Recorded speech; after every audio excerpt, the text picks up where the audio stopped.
Instituto Edésio Passos. Cidadania, democracia e liberdade.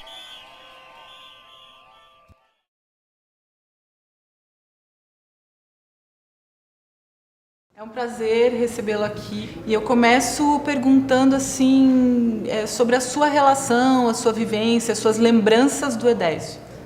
Olha, eu tive uma convivência com o Edésio na época da clandestinidade. Eu era dirigente nacional de Ação Popular, era dirigente aqui do Paraná. Eu vim inúmeras vezes aqui no Paraná, então a gente teve uma convivência nesse período. Mais recentemente eu tive a oportunidade também de retomar a convivência com ele quando ele era diretor da Itaipu. Eu estive lá com a minha esposa e fomos conhecer lá as instalações do Itaipu. Então a gente estabeleceu uma relação. Minha esposa é da área trabalhista, então também tem um contato grande. Tinha com ele, agora tem com o André. Então a gente tem essa relação histórica, né? E nesse sentido eu fiquei, muito agradecido de poder estar aqui nesse evento do Instituto e prestar uma homenagem ao Edésio. Eu acho que ele é merecedor, como todos aqueles que, na verdade, colocaram a sua vida em defesa da democracia, da justiça. Nesse sentido, essa presença minha é também aqui uma homenagem a ele. E como o senhor vê a criação do Instituto nos dias atuais, né? A importância dessa ação, como que te parece? Olha, eu acho que é muito importante e eu acho que todas as iniciativas dessa forma, elas são muito bem-vindas. Porque, por um lado, resgata a memória, no caso do Edésio, mas não só do Edésio, na verdade, todos aqueles que resistiram durante todo esse processo. Mas mais do que isso, é exatamente um processo, digamos, de reafirmação da democracia, da liberdade, dos direitos e garantias individuais, num momento em que isso é absolutamente fundamental. E a gente percebe, e hoje o debate, inclusive, trouxe isso à tona com muita força, que, infelizmente, a sociedade, principalmente a juventude, é razoavelmente desinformada. E uma das coisas que é necessário para você ter condições de avançar é você ter memória do passado, para que isso permita você construir, quer dizer, novos caminhos. Você não tem como construir novos caminhos se você, digamos, não tem referências, se você não tira lições, quer dizer, do movimento progresso. Então, nesse sentido, essa iniciativa ela tem um significado muito grande, porque ela vai jogar papel no sentido de acumular, quer dizer, o conhecimento, a reflexão, porque esse, inclusive, é um momento muito importante para a reflexão, porque vivemos um período muito importante da história política brasileira, em que houve um avanço civilizacional, conseguimos avançar na área da economia, da política, das questões sociais, da soberania do país, enfim, um conjunto de avanços significativos. Isso terminou redundando de um golpe de uma nova forma, porque hoje aqui nós debatemos o problema do golpe militar. Naquele momento, quando veio o golpe militar de 64, que foi preparado por uma série de tentativas de golpe em relação ao presidente Getúlio Vargas, ao presidente Juscelino Kubitschek, terminou redundando no golpe militar de 64. Naquele momento, quer dizer, o golpe militar era um método em que as elites adotavam para exatamente derrubar governos. E na história do Brasil, assim, sempre que tem um presidente da República que está do lado do povo, dos trabalhadores, ele é derrubado sob alegação de corrupção, etc. Isso voltou a acontecer.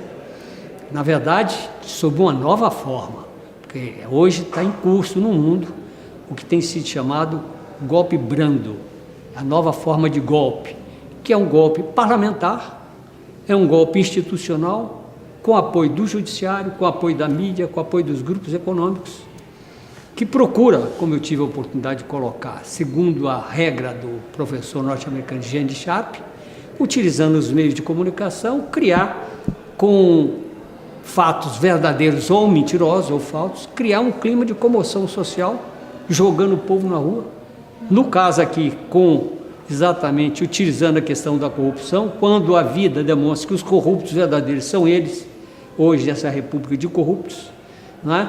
Foi um bando de corruptos que caçou o mandato da presidente, inclusive porque o elemento-chave disso foi o Eduardo Cunha, que está aí mais do que claro. Mas não é só ele comprou 200 parlamentares. Eu tenho conheço este Petro, que fui parlamentar durante muitos anos. Ele comprou. Então, com o Congresso comprado, com o Congresso, na verdade, submetido aos interesses que não são do Brasil, não são dos trabalhadores, das mulheres, dos jovens, terminaram dando golpe. Então, e esse golpe ele veio exatamente com um papel muito grande que a mídia joga hoje em dia, no sentido de fazer a cabeça das pessoas. Porque é o que eu dizia, então, se no passado a questão era através da violência, hoje é através do processo de persuasão, de colocar na cabeça da pessoa as ideias contrárias aos seus interesses. Né? É a chamada luta de ideias. E aí os meios de comunicação têm um papel diabólico. Foi o que aconteceu. Então, eles terminam algo que começou lá com Hitler. De tanto você falar uma mentira, ela se torna uma verdade. E é isso que eles fizeram. Então, é corrupto, é corrupto, é corrupto. Quer dizer, tem razões para que dê o golpe, não apresenta razões do golpe, não apresenta razões de corrupção, pelo contrário. A questão chave da corrupção está relacionada com a influência do poder econômico no processo político. E quando a questão da reforma política veio à tona, foi votada no Congresso Nacional, todos os que se diziam defensores da ética, do PSDB, do DEM, votaram a favor da grana na campanha. E os que estavam dizendo que eram antiéticos, corruptos, que é o PT e outros partidos de esquerda, inclusive o meu partido, o PCdoB, votaram totalmente contra a grana na campanha. Então, os sinais da política brasileira foram trocados por essa manipulação. Então, nesse momento, ao lado da gente conduzir a luta de mobilização em torno desse retrocesso, é necessária a luta de ideias, em que a gente possa construir uma nova hegemonia no país, construir uma aliança de forças muito ampla, retirar lições do que aconteceu para que a gente possa apresentar novamente, quer dizer, um sonho para o povo brasileiro, de uma sociedade que retome os avanços anteriores, mas dê um salto adiante. Evoluir. Evoluir. Bom, a minha terceira pergunta seria sobre o tema da palestra de hoje, mas eu acho que você já respondeu super bem. A palestra de hoje, exatamente, ela centrou aí, eu também, na palestra de hoje, eu tive a oportunidade de mesclar um pouco, quer dizer, acontecimentos da história política brasileira com a minha participação pessoal. Porque por determinadas circunstâncias de vida eu participei em momentos importantes da história política brasileira, como foi exatamente na crise da legalidade, em que eu era jovem, presidente da União Nacional dos Estudantes, fui para o Rio Grande do Sul e falava na cadeia da legalidade junto ao ex-governador Leonel Brizola. Então isso teve uma repercussão muito grande pelo papel que a juventude tinha naquele momento e a União Nacional dos Estudantes. Depois tive uma vida difícil na clandestinidade, fui preso 2 vezes, passei mais de 11 anos na clandestinidade, fui torturado. E, então, esse é um testemunho importante também para a juventude, que não é um cientista político, não é historiador, é uma pessoa dando testemunho de vida do que aconteceu. Então, isso eu acho que é relevante também e é um fator importante de convicção. Você não está dizendo em tese, está vivendo um momento, quer dizer, muito difícil da história brasileira. E com muita gente morreu, foi torturado, em função do ideal, o ideal que é de uma sociedade mais justa, mais democrática, mais humana. Então, eu também procurei dar esse testemunho, falando de coisas tristes e falando de coisas também interessantes. Contei alguns casos interessantes sobre os meus filhos, etc.